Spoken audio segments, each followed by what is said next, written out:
Regarde toutes ces Porsche glisser sur la neige et la glace de Saint-Moritz. Sympa, non?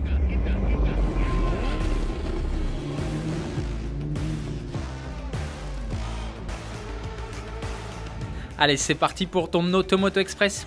Le Nissan X-Trail débarque. Le constructeur nippon dévoile enfin le X-Trail destiné à l'Europe. Et ce qui frappe le plus, c'est la différence de style avec la précédente génération. Il fait beaucoup plus massif et robuste. Ce X-Trail 4e du nom n'est propulsé que par des moteurs e-Power. C'est une technologie brevetée par Nissan. En 2 roues motrices, le SUV est animé par un moteur électrique sur l'essieu avant.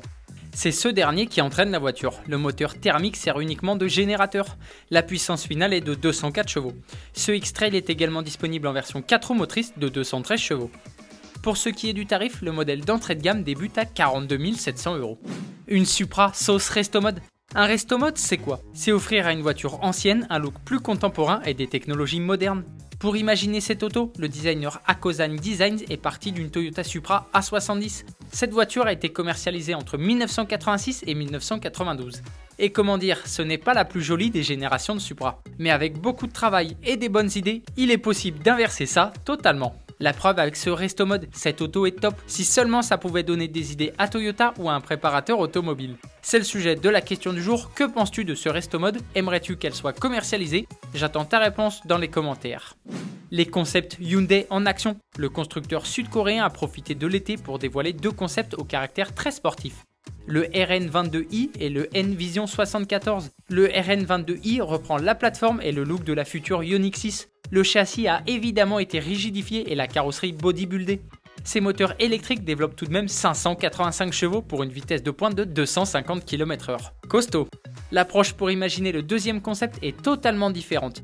Niveau style déjà, son design s'inspire du concept Pony Coupé de 1974, côté mécanique aussi, il est original. Il est animé par une batterie et une pile à combustible à hydrogène. L'ensemble alimente un moteur électrique de 680 chevaux. Sa vitesse de pointe est aussi de 250 km/h. Si ces 2 concepts n'ont pas forcément vocation à devenir des modèles de série, Hyundai a quand même souhaité les emmener sur circuit. Je te laisse regarder ça.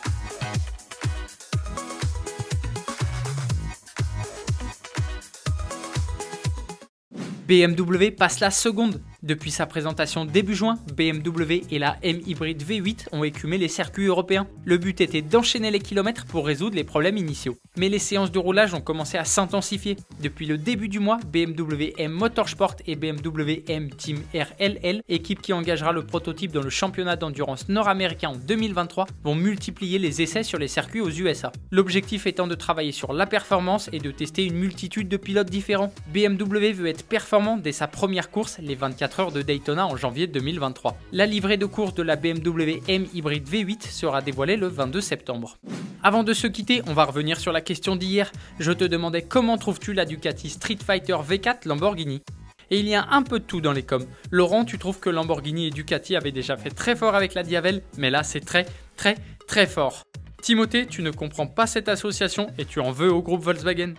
Automoto Express, c'est fini pour aujourd'hui. On se retrouve demain même heure. Allez, ciao!